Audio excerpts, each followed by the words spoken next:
السلام علیکم ورحمۃ اللہ وبرکاتہ۔ استقبال ہے آپ کا محمد افضل آفیشیل یوٹیوب چینل پر۔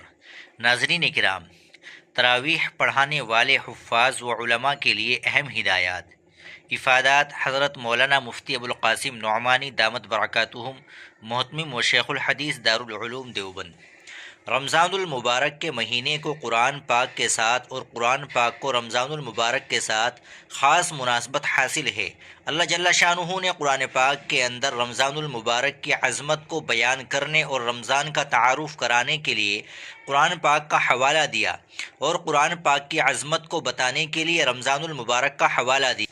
چنانچہ فرمایا شہر رمضان الذی انزل فیہ القرآن ھدی للناس وبینات من الھدی والفرقان۔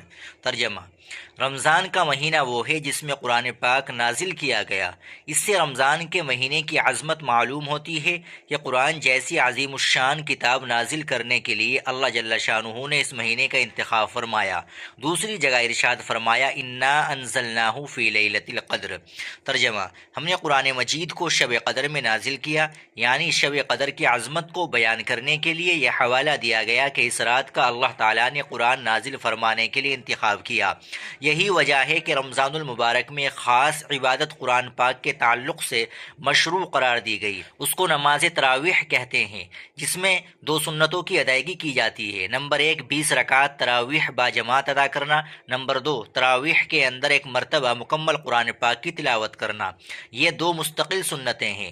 پورا مہینہ رمضان المبارک کا چاند ہونے سے لے کر عید کی چاند رات سے پہلے تک ہر رات میں 20 رکعت تراویح با جماعت ادا کرنا یہ ایک مستقل سنت ہے، اور تراویح میں پورے قرآن پاک کا پڑھنا یا سننا یہ مستقل سنت ہے۔ یاد رکھنا چاہیے کہ ایک سنت کی ادائیگی سے دوسری سنت کی چھٹی نہیں ہو جاتی۔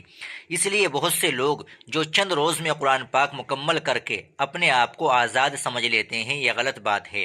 قرآن مکمل ہو گیا، ایک سنت ادا ہو گئی، لیکن پورے قرآن پاک کو پورے رمضان تراویح پڑھنے کی سنت بہرحال باقی ہے، چاہے حافظ ہو غیر حافظ۔ ائمہ تراویح کے لیے چند قابل توجہ امور۔ قرآن پاک پڑھنے کے کچھ آداب ہیں، چنانچہ سب سے پہلی بات ورتل القرآن ترتیلا، قرآن پاک کو ٹھہر ٹھہر کر پڑھو۔ ہمارے ماحول میں الحمدللہ قرآن پاک کے پڑھانے کا جو معمول ہے، خاص طور پر جامعہ اسلامیہ میں حضرت حافظ عبدالرحیم صاحب رحمۃ اللہ علیہ کے دور سے تاحال یہ ہے کہ نورانی قاعدہ پڑھ کر حفظ کا آغاز کرایا جاتا ہے، اور تجوید کی رعایت کے ساتھ قرآن کریم یاد کرایا جاتا ہے۔ پہلے دور میں یہ 2 چیزیں الگ الگ ہوا کرتی تھی۔ حفظ کا ایک عمل ہوتا تھا، جیسے تیسے قرآن پاک کو یاد کر لیا، اور پھر تجوید و قرات کو مستقل ایک فن کے طور پر سکھایا جاتا تھا۔ لیکن اب ابتدا سے قرآن پاک کی تصحیح کی جاتی ہے۔ جس طرح سبق سناتے وقت اور یاد کرتے وقت قرآن پاک کو تجوید کی رعایت کے ساتھ ٹھہر ٹھہر کر پڑھتے ہیں، تراویح میں بھی اسی طرح ٹھہر ٹھہر کر پڑھنا چاہیے۔ رفتار تیز ہو لیکن حروف کی ادائیگی صحیح ہونی چاہیے۔ صفات لازمہ کا ضرور اہتمام کرنا چاہیے۔ غنہ اور مد وغیرہ کو ترک نہیں کرنا چاہیے۔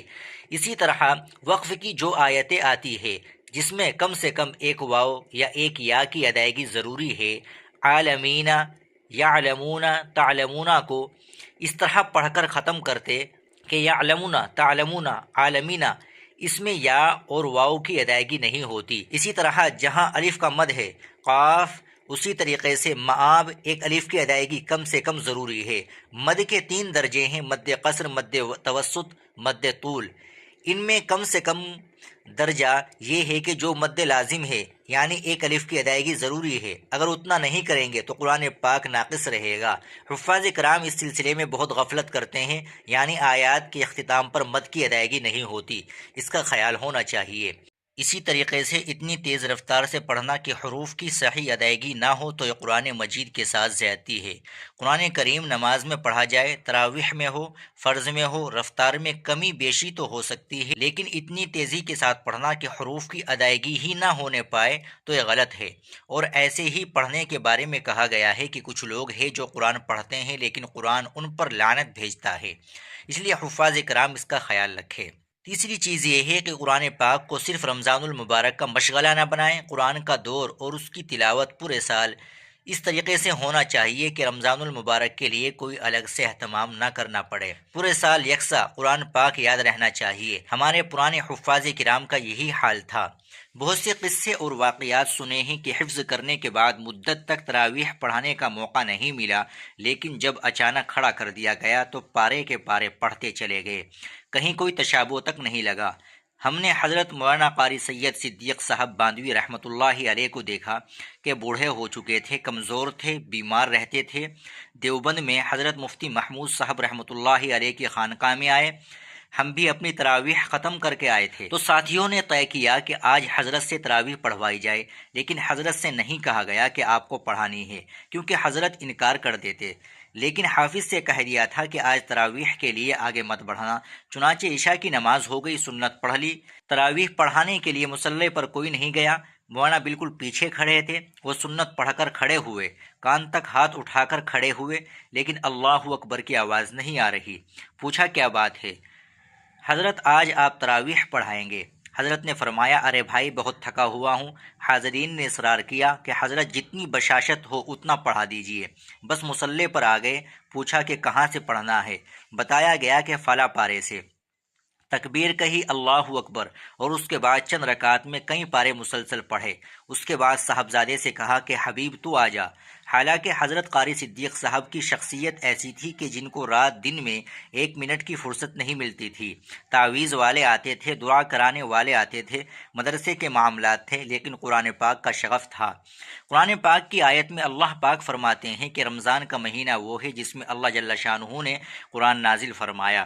بس اس میں قرآن نازل کیا گیا، اور حدیث مبارکہ میں ہے کہ رسول اللہ صلی اللہ علیہ وسلم نے ارشاد فرمایا قرآن کی نگرانی اور خبر لیتے رہو، قسم ہے اس ذات کی جس کے قبضے میں میری جان ہے کہ قرآن جلد نکل جانے والا ہے، سینوں سے بنسبت اونٹ کے اپنی رسیوں سے، یعنی جانور کو باندھ دو تو وہ کوشش میں رہے گا کہ کسی طرح رسی چھوٹے اور میں بھاگوں، اس سے زیادہ تیزی سے قرآن سینوں سے نکل جاتا ہے، اس لیے نگرانی کرتے رہنا پڑے گا۔ اگر مطمئن ہو کر بیٹھ جائیں گے تو قرآن سینے سے نکل جائے گا، اس لیے کہ قرآن اللہ کا کلام ہے، اس لیے کہ اللہ تعالیٰ کی ذات غیور ہے۔ بس ہم محتاج بن کر قرآن کے ساتھ جڑیں گے تو ہمارے سینے میں محفوظ رہے گا، اور ذرا سی بے نیازی برتیں گے تو اللہ کی غیرت اس کو برداشت نہیں کرے گی اور یہ دولت چھین لی جائے گی۔ چوتھی بات یہ ہے کہ حفاظ کرام کو چونکہ امامت کرنی ہوتی ہے، بس امام کی مطلوبہ صفات اپنے اندر پیدا کریں۔ ایسا نہیں ہے کہ تراویح کے امام کی اور صفات ہو اور پنج گانا امام کے لیے کچھ اور صفات ہو۔ امامت بہرحال نماز کا ایک بہت اہم منصب ہے۔ رسول اللہ صلی اللہ علیہ وسلم نے فرمایا الامام ضامن والمؤذن مؤتمن، امام تمام نمازیوں کی نماز کا ضامن ہوتا ہے، پس سب کی نماز امام کی نماز کے اندر رہتی ہے۔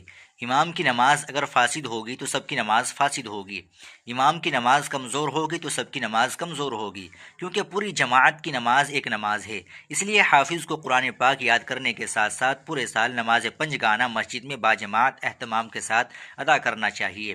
نیز ایسے تمام کام سے اپنے آپ کو بچانا چاہیے کہ جو آدمی کی ثقافت، عدالت اور اس کی نیکی کے اوپر دھبا ڈال دے۔ آج کل موبائل کا زمانہ عام ہو گیا ہے، موبائل میں فلمیں رہتی ہے، ویڈیوز رہتی ہے، پتہ نہیں کیا کیا غلاظتیں بھری ہوتی ہے، اور ہر ایک کے ہاتھ میں بڑے سائز کا موبائل رکھا ہوا ہے، بیٹھ کر اس میں فلمیں دیکھ رہے ہیں۔ اگر کوئی کھلے ہوئے فلم دیکھ رہا ہو سنیما گھر میں یا ٹی وی پر، ایسے شخص کو امام بنائیں گے، ہر کوئی کہے گا کہ یہ امامت کے لائق نہیں ہے، کہ یہ تو فلمیں دیکھتا ہے۔ تو اگر وہ تنہائی میں بیٹھ کر فلمیں دیکھ رہا ہے تو امامت کے لائق ہوگا وہ؟ اس کو کوئی نہیں جانتا، لیکن وہ خود تو جانتا ہے۔ اس لیے جب اللہ تعالیٰ نے قرآن کریم کی اتنی بڑی دولت عطا فرمائی ہے تو قرآن کی عظمت کا بھی خیال کرنا چاہیے۔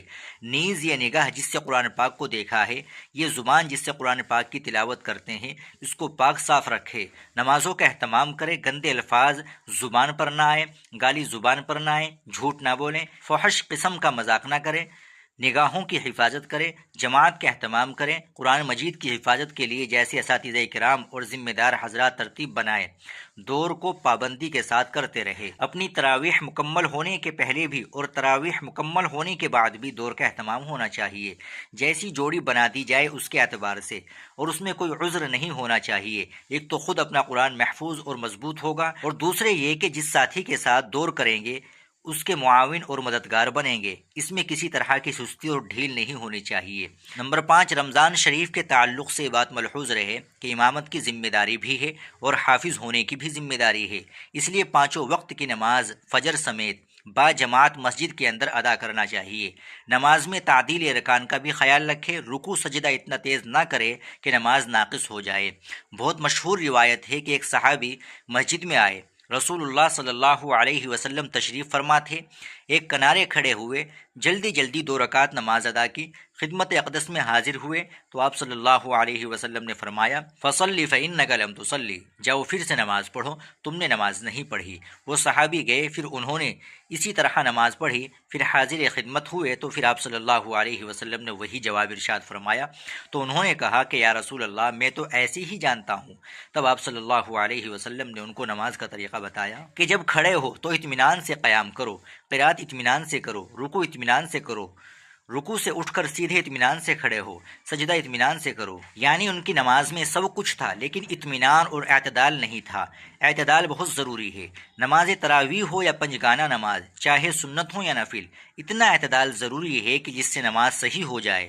تہجد وغیرہ میں تو آدمی لمبے لمبے قیام کرتا ہے، لمبا رکوع سجدہ کرتا ہے، تراویح میں اتنا لمبا نہیں کر سکتا، لیکن کم سے کم رکوع کے اندر اطمینان سے 3 مرتبہ سبحان ربی العظیم اور سجدے میں 3 مرتبہ سبحان ربی الاعلیٰ پورا ہو جانا چاہیے۔ اسی طرح تشہد میں تحیات اور درود شریف پورا ہونا چاہیے، چاہے دعا لمبی نہ پڑھ کر مختصر پڑھ لے، مثلا ربنا آتنا فی الدنیا حسنۃ وفی الآخرۃ حسنۃ وقنا عذاب النار بھی پڑھ لیں گے، رب اغفر لی وارحم وانت خیر الراحمین بھی پڑھ لیں گے، اور رب اجعلنی مقیم الصلاۃ ومن ذریتی، اور اللہم انی ظلمت نفسی ظلما کثیرا ولا یغفر الذنوب الا انت فاغفر لی مغفرۃ من عندک وارحمنی انک انت الغفور الرحیم پڑھ لے تو سب ٹھیک ہے، کیونکہ درود شریف کے بعد کی دعا میں بڑی گنجائش ہے، لیکن کوئی نہ کوئی دعا ہونی چاہیے۔